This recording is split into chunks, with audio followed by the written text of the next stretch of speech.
अब ये नया भारत, युवा भारत नहीं जिस पर अटैक हमने पाकिस्तान को रोटी, कपड़ा, मकान और पीने का पानी नहीं दिया। लेकिन उनकी स्टेट पॉलिसी क्या है? बात को एक्सपोर्ट करना, आतंकियों को ट्रेनिंग देना, उन्हें फंडिंग देना, उन्हें शेल्टर देना, ये लीड इंडिया विद 1000 कट्स की पॉलिसी है पाकिस्तान। लेकिन operation Sindoor was conceptualized with clear military aim to punish the perpetrator and the planner of terror and to destroy their terror infrastructure. हमारे ऑपरेशन में self impose restriction थी कि सिर्फ terrorist को target किया जाए, सिविलियंस को नहीं। का हाथ पहुंचेगा, terror will be punished any time anywhere. जय हिंद, जय भारत। क्या भारत को फुल फ्लेज वॉर पे जाना चाहिए और पाकिस्तान ऑक्यूपाइड कश्मीर को इंडिया के अंदर करना चाहिए?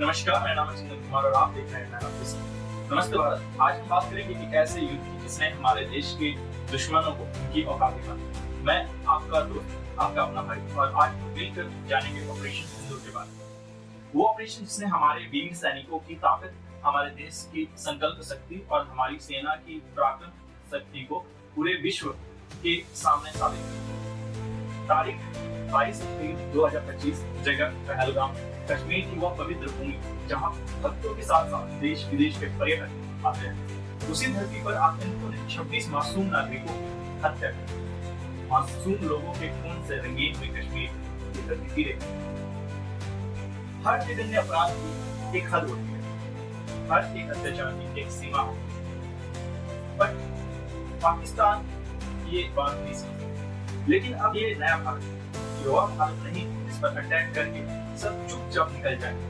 अब ये वो भारत है जो हर गोली का जवाब, हर हमले का बदला लेगी। क्योंकि ये भारत है मेरा, जो झुकना नहीं चाहता बल्कि दूसरों को झुकाने की हिम्मत है। दोस्तों, हमने पाकिस्तान को क्या दिया? हमने पाकिस्तान को रोटी, कपड़ा, मकान और पीने का पानी भी दिया। लेकिन पाकिस्तान ने क्या किया हमारे लिए? पाकिस्तान का इतिहास क्या है? आइए बताते हैं। जब से आजादी मिली है, आतंकवाद के अलावा पाकिस्तान ने हमें क्या दिया? सबसे पहले 1999 कारगिल वॉर, जब पाकिस्तानी फौज ने सिविलियंस के कपड़ों में छुपकर हमला किया, सीमाओं को तोड़कर विश्वासघात करके हमला किया। कितनी घटिया हरकत है। और इसके सिवा पाकिस्तान को आजादी है, पीठ पीछे चाकू होकर 2001 मुंबई 26/11, जब 10 पाकिस्तानी आतंकवादियों ने हमारे फाइनेंशियल कैपिटल पर हमला किया तो 166 मासूम लोग मारे, कितना परिवारों के चिराग हुए। 2019 पुलवामा, जब हमारी सीआरपीएफ के 40 जवान शहीद, याद है ना? उस दिन हर हिंदुस्तानी की आंख नम थी और हर दिल में गुस्सा था। 2023 पुंछ अमुश, जब हमारे जवान शहीद हुए, कितने जश्न मनाए होंगे पाकिस्तान ने, कितनी खुशियां मनाई होंगी टेररिस्ट कैंप्स में पाकिस्तान गवर्नमेंट ने। दोस्तों, पाकिस्तान की स्टेट पॉलिसी क्या है ये पूरी दुनिया जानती है। आतंकवाद को एक्सपोर्ट करना, आतंकियों को ट्रेनिंग देना, उन्हें फंडिंग देना, उन्हें शेल्टर देना, ये लीड इंडिया विद 1000 कट्स की पॉलिसी है पाकिस्तान। लेकिन पाकिस्तान भूल गया है। हर कट के बाद भारत और मजबूत होता गया है। हर चोट के बाद भारत का संकल्प और भी दृढ़ होता गया है। हर चोट के बाद भारत का संकल्प और पक्का होता गया। आप 2025 की बात करें तो 2025 का भारत 1990 या 2000 का कमजोर भारत नहीं है। आज का भारत दुनिया की 5वीं सबसे बड़ी इकोनॉमी है। आज का भारत स्पेस पावर है। आज के भारत के पास एडवांस टेक्नोलॉजी है और सबसे इम्पोर्टेंट, आज के भारत के पास एक मजबूत, मॉडर्नाइज्ड और डिटरमिन्ड आर्म फोर्सेस है। हमारे पास अब स्कैल्प क्रूज मिसाइल्स है, हमारे पास हैमर प्रिसीजन गाइडेड म्यूनिशन है, हमारे पास स्काई स्ट्राइकर ड्रोन्स है। हमारे जवान अब दुनिया के बेस्ट ट्रेन्ड सोल्जर्स में से हैं। और सबसे इम्पोर्टेंट, हमारे पास है संकल्प शक्ति, वो इरादा जो कभी झुकता नहीं, झुकाने की शक्ति रखता है। इन सब के बीच अमेरिका के प्रेसिडेंट डोनाल्ड ट्रंप ने कहा, I will mediate between India and Pakistan and nobody mediates better than me। बिल्कुल मिस्टर ट्रंप, आपकी नीयत अच्छी है, लेकिन आप कुछ बेसिक फैक्ट समझ में नहीं। आप मीडिएट कर सकते हैं, लेकिन क्या पाकिस्तान आपकी बातों से मीडिएट करे? और आपने कोशिश भी की, आपने सीज फायर करने के लिए दोनों देश को अनुरोध किया, लेकिन क्या पाकिस्तान की बात माना? Within 4 hours पाकिस्तान ने भारत में दोबारा हमला किया, ड्रोन्स के जरिए, मिसाइल्स के जरिए। आपकी पूरी ग्लोबल लीडरशिप में आपकी थूथू हो गई। क्यों? क्योंकि आपने कहा कि पाकिस्तान सीज फायर करे, लेकिन कहाँ हो? पाकिस्तान अपनी हरकतों से कभी बाहर नहीं आ सकता। आपसे उसने फंड भी ले लिए, पैसे भी ले लिए और आप ही की बेइज्जती भी कर रहे। ऐसा है पाकिस्तान। सर, आपको इस बात से कुछ सबक सीखने को मिला। आपकी नीयत अच्छी है, लेकिन आपको कुछ और बेसिक फैक्ट समझना है। कश्मीर एक बायलैटरल इशू है। ये 1972 की शिमला एग्रीमेंट में ऑलरेडी डिसाइड हो चुका है। मीडिएशन की जरूरत तब होती है जब दोनों पार्टी बात करना चाहते हैं। लेकिन एक तरफ भारत है जो पीस चाहता है और दूसरी तरफ है पाकिस्तान जो रात को पीस की बात करता है और सुबह आतंकवादियों को भेजता है।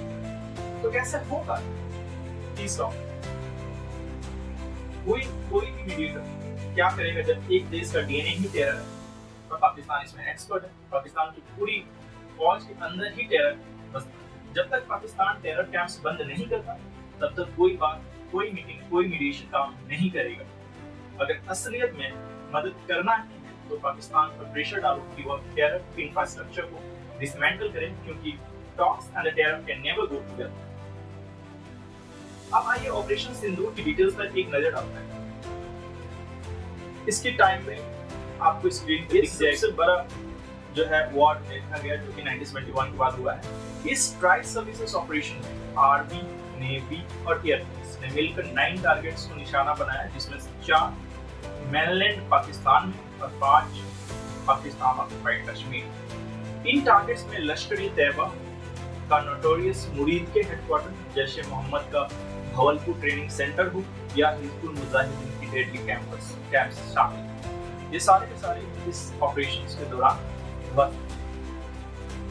भारत ने प्रिसीजन स्ट्राइक्स के लिए स्टैंड ऑफ वेपन्स यूज किए, जैसे कि scalp cruise missiles, hammer munitions और डेडलीस्ट स्काई स्ट्राइकर ड्रोन्स। ये वेपन इतने एडवांस्ड हैं कि इन्हें इंडियन टेरिटरी से लॉन्च करके भी टारगेट को एकदम प्रिसीजन से हिट किया जा सकता है। इस सर्जिकल ऑपरेशन ने 100 टेररिस्ट को न्यूट्रलाइज किया, जिनमें हाई वैल्यू टारगेट्स जैसे यूसुफ अजहर, अब्दुल मलिक रऊफ और मुदस्सिर अहमद भी शामिल। जैश मोहम्मद के अब्दुल रऊफ अजहर और रिपोर्टेडली मसूद अजहर के 10 फैमिली मेंबर्स भी इस ऑपरेशन के दौरान मारे। ये वही लोग थे जो हजारों हिंदुस्तानियों की मौत के जिम्मेदार थे। उन्हें उनके कर्मों के फल मिले। ऑपरेशन सिंदूर में सिर्फ टेररिस्ट कैंप ही टारगेट किए, सिविलियंस या मिलिट्री इंफ्रास्ट्रक्चर को कोई डैमेज नहीं हुआ। ये हमारे आर्म फोर्सेस की सर्जिकल प्रिसीजन का कमाल है। जब हिंदुस्तान का सोल्जर मिशन पर निकलता है तो वो सिर्फ टारगेट को डिस्ट्रॉय करता है, वो इनोसेंस लाइव्स नहीं लेता। पाकिस्तान ने रिटेलिएट किया। मई 7 से लेकर 10 लाइन ऑफ कंट्रोल पर हेवी शेलिंग की। पाकिस्तानी फोर्सेस ने ड्रोन अटैक और इंट्रूजन्स की कोशिश की। इन अटैक्स में हमारे 5 ब्रेव जवान और नागरिक शहीद हुए। इनकी शहादत को हम कभी नहीं भूलेंगे। लेकिन पाकिस्तान को क्या लगता है कि भारत चुप बैठेगा? इंडियन एयरफोर्स ने तुरंत रिस्पांस दिया और Pakistani air defence radar installation को लाहौर और गुजरांवाला में टारगेट किया। हमारी नेवी अरबियन सी में फुल बैटल रेडी पोजीशंस में थी, कराची पोर्ट तक स्ट्राइक करने के लिए तैयार बैठी। पाकिस्तान आर्मी के 35 से 40 पर्सनल भी इस एक्सचेंज ऑफ फायर में मारे। पाकिस्तान ने ऐसी नोटिंग भी की। उन्होंने क्लेम किया कि इंडिया ने सिविलियंस को टारगेट किया और 26 सिविलियंस की डेथ हुई। इसके अलावा कई फेक रूमर्स फैलाए गए। इसके अलावा एयरबेस को उन्होंने उड़ा दिया।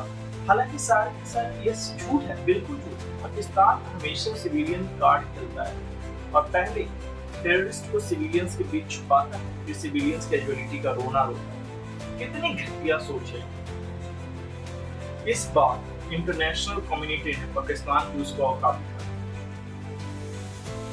इंटरनेशनल कम्युनिटी ने इंडिया के एक्शन को भी समझा। US, UK, Saudi Arabia, UAE, Russia, इन सबको इंडिया ने ब्रीफ किया कि हम सिर्फ टेररिज्म के खिलाफ एक्शन लेंगे। इस पर दुनिया ने इंडिया को सपोर्ट किया।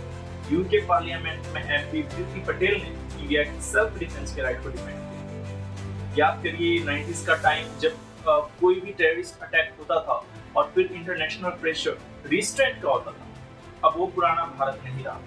अब दुनिया भी जानती है कि टेररिज्म के खिलाफ एक्शन नेसेसरी है और अगर कोई देश टेररिज्म स्पॉन्सर करता है तो उसको कॉन्सिक्वेंसेस फेस करना होगा। 13 मई को लेफ्टिनेंट जनरल राजीव घई ने एक हिस्टोरिक स्टेटमेंट किया। मैं उनको एग्जैक्ट वर्ड्स कोट करता हूं। Operation Sindoor was conceptualized with clear military aim to punish the perpetrator and the planner of terror and to destroy their terror infrastructure. हमारे ऑपरेशन में self imposed restriction थी कि सिर्फ टेररिस्ट को target किया जाए, सिविलियंस को नहीं।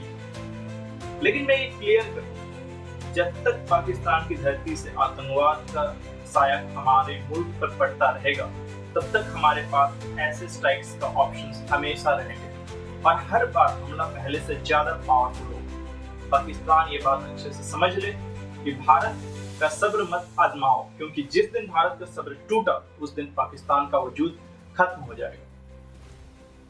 ऑपरेशन सिंदूर क्या है? बेसिकली अगर आप देखें तो ये एक मैसेज था। ऑपरेशन सिंदूर सिर्फ एक मिलिट्री एक्शन है। ये एक मैसेज था कि भारत चुप नहीं बैठेगा। ये एक वार्निंग कि टेररिज्म का अंजाम डिस्ट्रक्शन है। ये एक संकल्प था कि हम अपने लोगों की रक्षा करेंगे चाहे कुछ भी हो जाए। उन 5 वीरों को मैं सत नमन करता हूँ जिन्होंने ऑपरेशन सिंदूर और उसके बाद की रिटेलिएशन में अपने प्राण न्यौछावर करे। उनकी शहादत बेकार नहीं जाएगी। उनका बलिदान हमें याद दिलाता है कि आजादी कितनी भारी है। और मैं पाकिस्तान को सीधी चेतावनी देना चाहता हूँ, भारत अब बदल चुका है। जब तक आतंकवाद बंद नहीं हो तब तक शांति की बात बेकार है। और क्योंकि अब भारत की नीति क्लियर है, हर आतंकी हमला, हर every drop of Indian blood will be avenged. हर एक की मौत का बदला लिया जाए। कोई भी आतंकी नेटवर्क कहीं भी छुपा हो उस तक भारत का हाथ पहुंचेगा। Terror will be punished anytime, anywhere. जय हिंद, जय भारत, वंदे मातरम। अगर ये वीडियो अच्छी लगी तो लाइक करें, सब्सक्राइब करें और कमेंट में बताएं कि क्या भारत को फुल फ्लेज वॉर पे जाना चाहिए और पाकिस्तान ऑक्युपाइड कश्मीर को इंडिया के अंदर करना चाहिए।